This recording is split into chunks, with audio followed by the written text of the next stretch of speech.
I work at a big company, you know. I can work enough for both of us, so no worries. Kenneth had said that during our engagement, but as soon as we got married, he changed his tune. He and Matthew would hurl insults at me daily.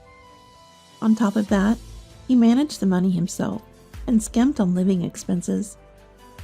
He'd complain nonstop, even though he let me do the cooking. Fed up, I declared divorce to Kenneth and left the house. Later, I bumped into Matthew by chance. Hey, heard you're getting TANF now. I was surprised. Huh? You must be mistaking me for someone else. Don't put on airs. Matthew smirked. Listen, we're estranged, okay? Don't come crying to me about having no money. I won't lend you a dime. Remember that. As I opened my mouth to retort, he had already disappeared into the crowd. I lowered my head, feeling the stares of passers-by, my shoulders shaking. I couldn't suppress my laughter. Poor thing, he knows nothing. I can't wait to see his reaction when he learns the truth. I'm Hannah, a 50-year-old housewife. I married Kenneth 5 years ago. When we met, Kenneth was the picture of a fine young man. We met at a gathering of acquaintances, and I found him fun to talk to and very friendly. As we parted, he said, I want to meet just the two of us next time. Feeling sad about saying goodbye, I agreed.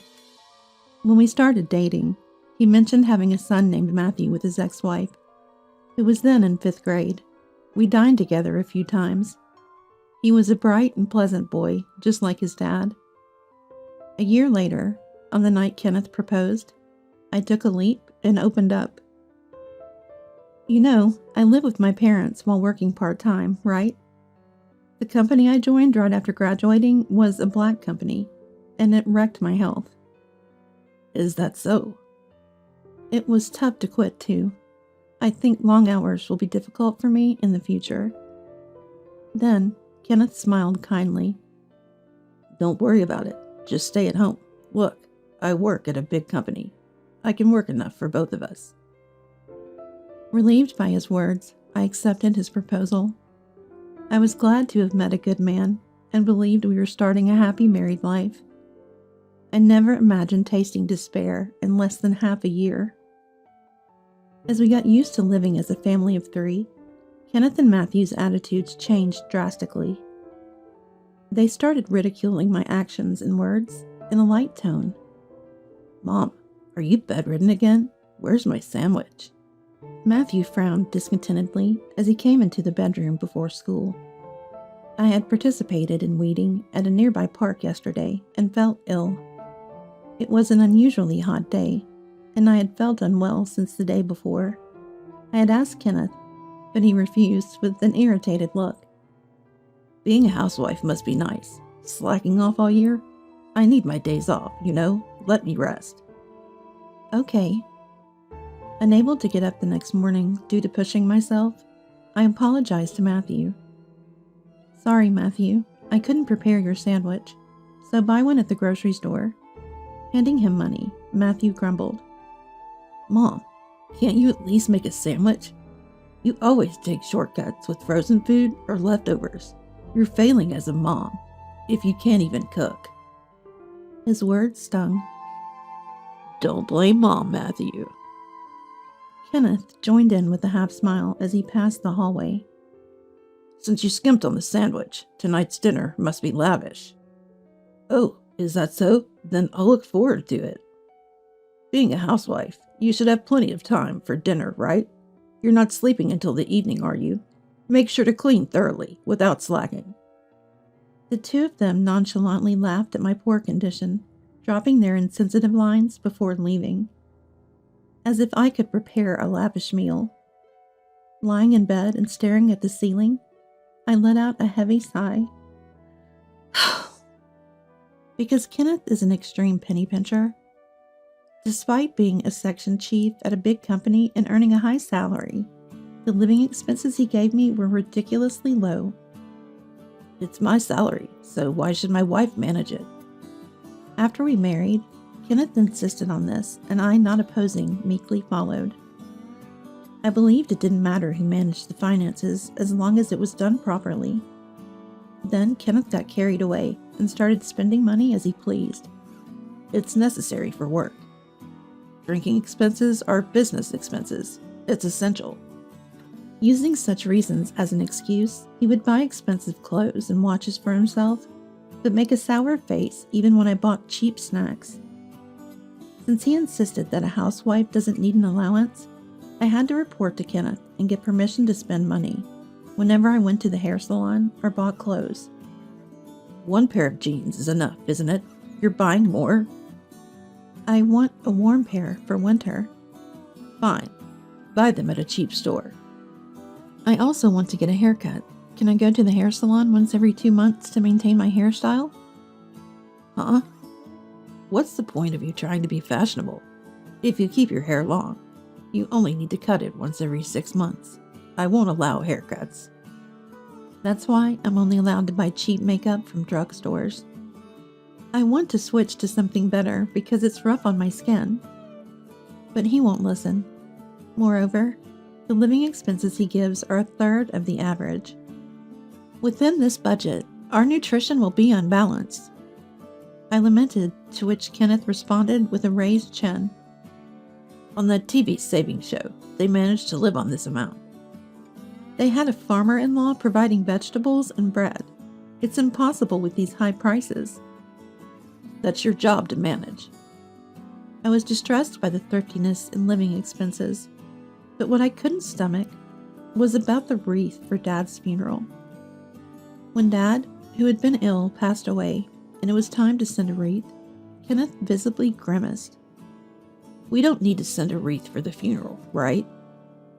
Anyone attending the funeral, other than the chief mourner, should send one.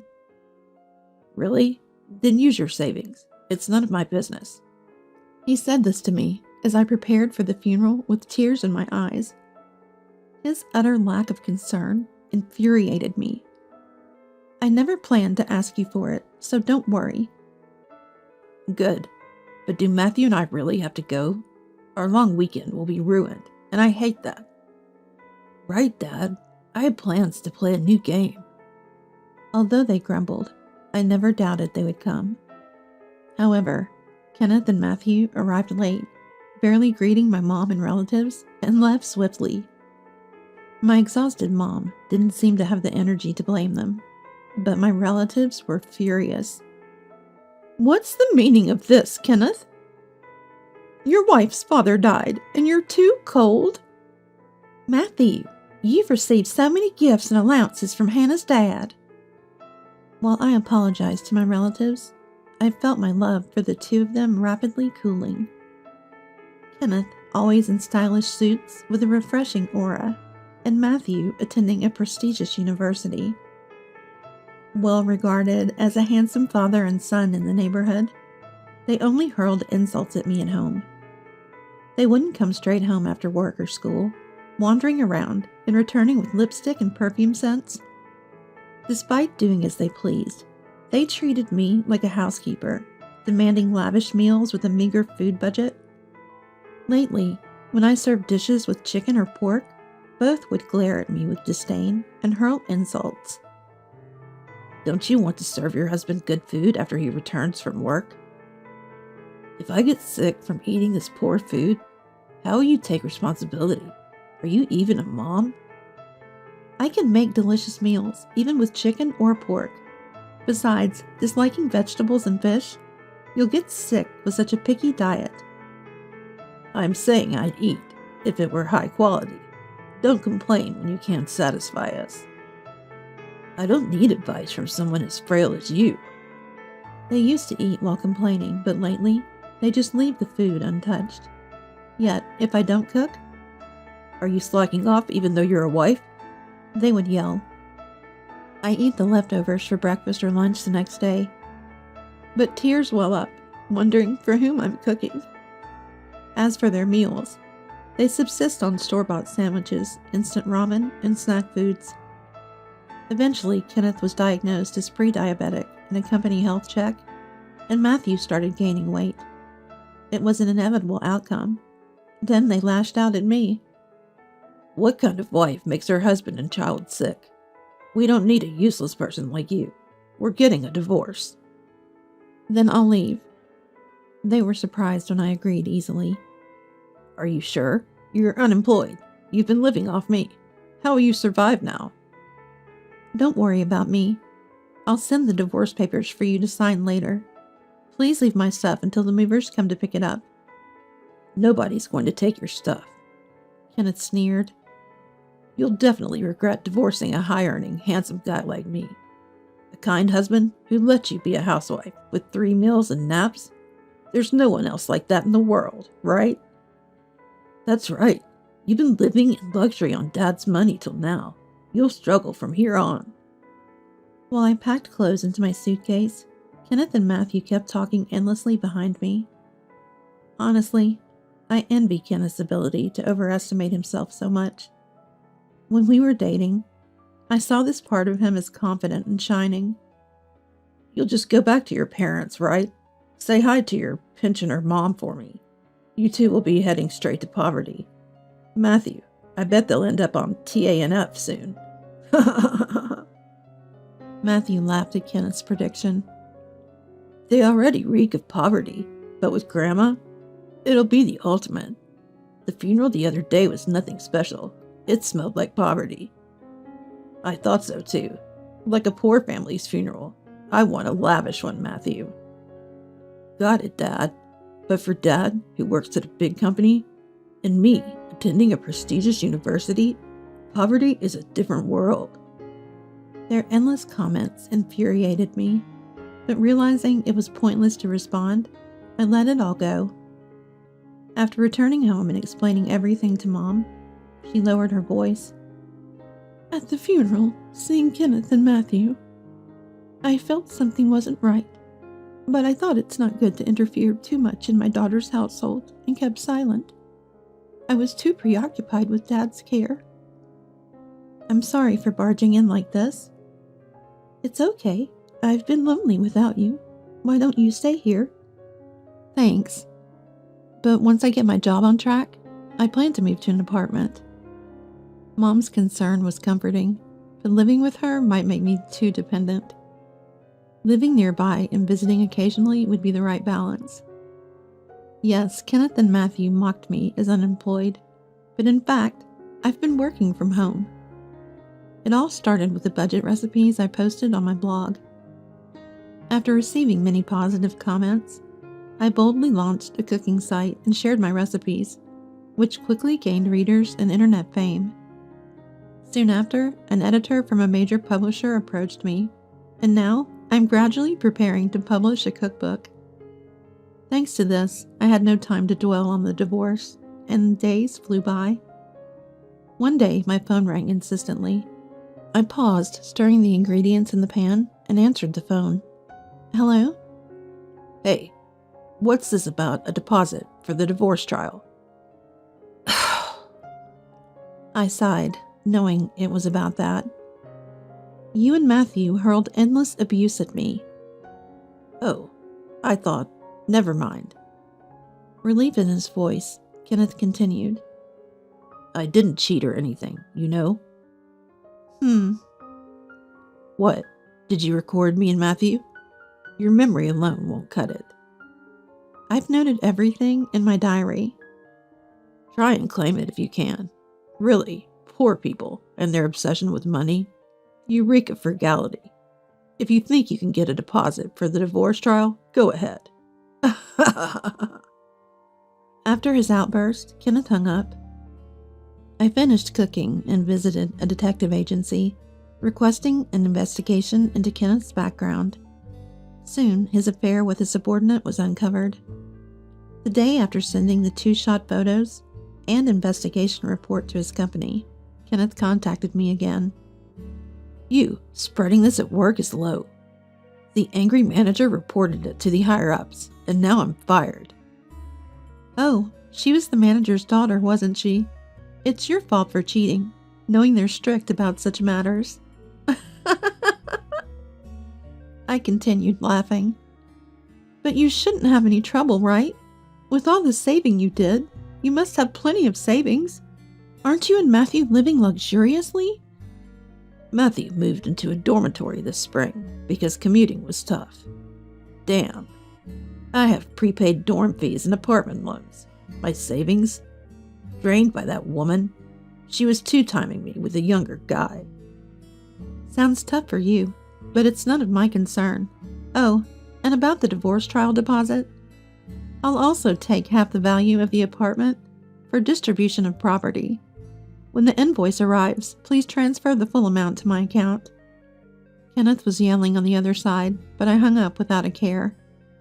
One day, while returning from shopping in town, I bumped into Matthew. Dressed in his usual flashy fashion, with piercings all over his face, and his attention-grabbing hairstyle, he was easy to spot from a distance. Seeing me, Matthew raised his hand in greeting. Hey, heard you're getting TANF. I looked puzzled. Huh? Who are you mistaking me for?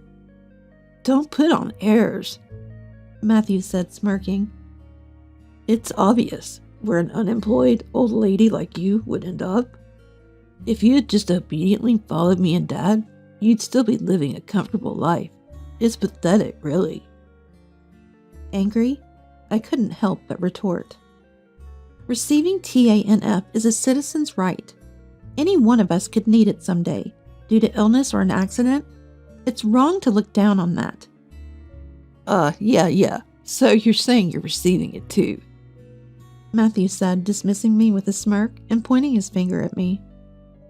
Listen, you and I are estranged. Don't come crying to me for money. Remember that. As I opened my mouth to reply, he turned his back and disappeared into the crowd.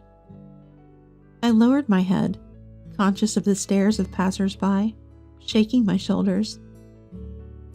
I couldn't help but laugh. It was just too ridiculous. Poor thing, he knows nothing. I can't wait to see his reaction when he finds out the truth. A few days later, I woke up and checked my phone to find an unbelievable number of missed calls from Matthew. Reluctantly, I called back, and Matthew shouted at me furiously. You deceived me, old woman. What are you talking about? I heard from a cousin. You got 3 high-rise apartments from Grandpa's inheritance and are living a carefree life. Hiding that and getting a divorce is cowardly. That's my personal asset. Why should I have to tell you or Kenneth? It's joint property. You should have done a distribution of property with Dad during the divorce. Unfortunately, it became mine after the divorce procedures, so I can't give it to Kenneth. Officially, I knew from Dad's will that it would be mine, but I delayed the procedures until after the divorce because I didn't want to share it with Kenneth. Then Matthew shouted in frustration. A rich woman like you getting TANF? I'll report you to the authorities right now. Feel free. It's not me, but Kenneth who's receiving it. Matthew fell silent. What? I told you last time, it's not me. I explained as if speaking to a child. Honestly, even without the inheritance, I can live well. I have income from the cooking site and book sales I started in secret, but Kenneth, after spending all his money on his affair, had lots of payments piling up and was borrowing heavily. When his affair was discovered and he was fired, his income stopped. Are you listening? Dad's on TANF? No way. Ah!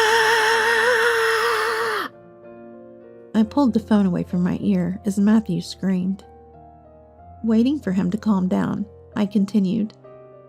You really didn't know anything. He's too proud to tell his son. According to relatives he begged money from, he's behind on his apartment rent, facing eviction, and now stays at home all day in an old apartment.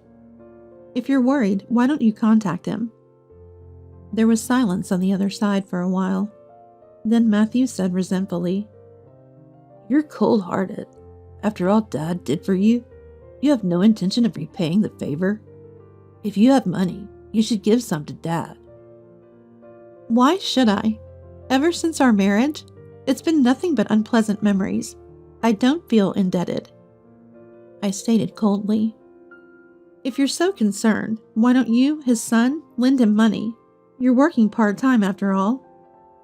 "I don't have savings. The part-time pay goes to, hanging out with friends and stuff." Matthew suddenly became evasive, and I smirked. "You've been living quite lavishly for a student.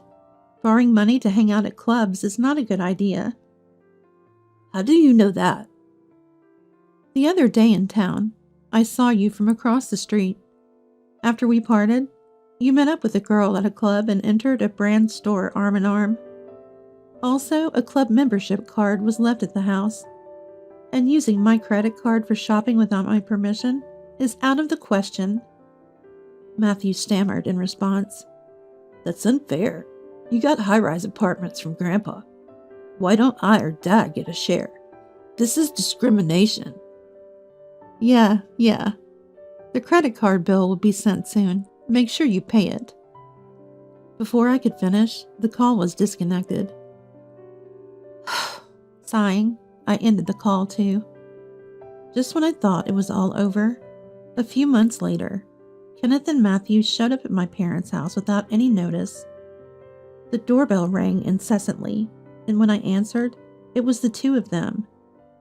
Expecting they came to borrow money, I let them into the house to avoid causing a disturbance in the neighborhood. Kenneth and Matthew, who until recently were so stylish, now appeared drastically changed. Wearing wrinkled shirts and dirty trousers, their eyes lifeless and gaunt. But they still had the energy to be sarcastic. Entering the living room, Kenneth looked around and sneered with a half-smile. "Same old house, huh? Why not sell one of those high-rise apartments and rebuild this place? Do something nice for Mom, living miserably on her pension." "This is Dad's house, and we like it this way. More importantly, when are you two planning to pay me back? You're past the deadline." Kevin lifted his chin arrogantly and said, "Hannah, I'll forgive you now, so let's remarry." "What?" "You started a cooking site, right? If you manage the household perfectly, I'll even let you work. So come back." Such a generous dad, forgiving the wife who abandoned her husband and child. So Mom, why not live with Dad again? Living with just two women must be insecure. Stunned, I was speechless. After a moment, intense anger welled up inside me. "Don't joke with me. How much more do you plan to ridicule me?" Furious, I yelled at the astonished Kenneth and Matthew. "After treating me like nothing more than a housewife, hurling abuse, not providing proper living expenses, and then driving me out? Now you want me back just because you found out I inherited high-rise apartments? No way." "What? You're going to abandon us? Rich people really are stingy. Knowing we're struggling with money and still demanding payment, you're heartless. You were poor yourself until recently. Don't get cocky." In the midst of the argument, Mom returned from shopping. Kenneth and Matthew immediately started buttering her up. "Please, lend us the money. We'll probably pay it back. Besides, isn't it unfair that only Hannah gets Grandpa's inheritance? Give me one of the high-rise apartments, too." "Hi, Grandma. Long time no see. How have you been, Grandma? Please persuade Mom to remarry. Dad doesn't want to break up, but Mom is being stubborn." Mom, surprised at first, changed her expression upon hearing their lines. She placed her echo bag on the fridge's floor and let out a deep sigh. "So shameless, both of you." What?" "I'm telling you to have some shame." Startled by Mom's sudden loud voice, Kenneth and Matthew were understandably confused. Mom, usually calm, scolded them sharply. "I've heard everything about the divorce from Hannah. I can't believe you have the nerve to show up here." No, Hannah's exaggerating. You have to listen to our side, too." "That's right, Grandma. Mom is quite the liar." "I remember how well you two behaved at my husband's funeral." Mom cut off Matthew's words and continued sternly. arriving nonchalantly late to the funeral, not greeting me or the relatives, yawning through the service, and leaving before the coffin was sent off. And now you dare ask for his inheritance. Go back to sleep." She drove a taken aback Kenneth and Matthew to the front door and glared at them one last time. "You two are now strangers to us. Don't come here again. If you do, I'll call the police." Mom threw their shoes out the door, forcing them to leave in their socks, and immediately locked the front door. Kenneth, who had been avoiding paying me, was advised by his lawyer that a lawsuit would cost even more. Reluctantly, he finally transferred the money to my account. Even though Kenneth was fired from his job, he couldn't find another one, and the in-laws, hearing about their son's situation from relatives, stepped in to cover his debts. They visited my parents' house and apologized profusely for Kenneth's troubles. Later, Kenneth, having given up on finding a new job, returned to the countryside under the guise of helping with the family's farming. However, the story of our divorce spread through the village, leading to both children and elders pointing and laughing at Kenneth. "There's thrifty Uncle Kenneth." Even with a degree from a good university and a job at a big company, what's the use if your wife leaves you for being too arrogant? "The reason for his divorce from his first wife was also his reckless spending. He'll never change." Being mocked by the villagers is embarrassing. Remarry me to show them." I kept receiving such persistent messages from Kenneth, so I deleted his contact. His mistress, apparently no longer interested after the money ran out, had long since left him. I found her with the detective's help and made sure she paid the divorce trial's security deposit. I also made Matthew reimburse for the card he used without permission.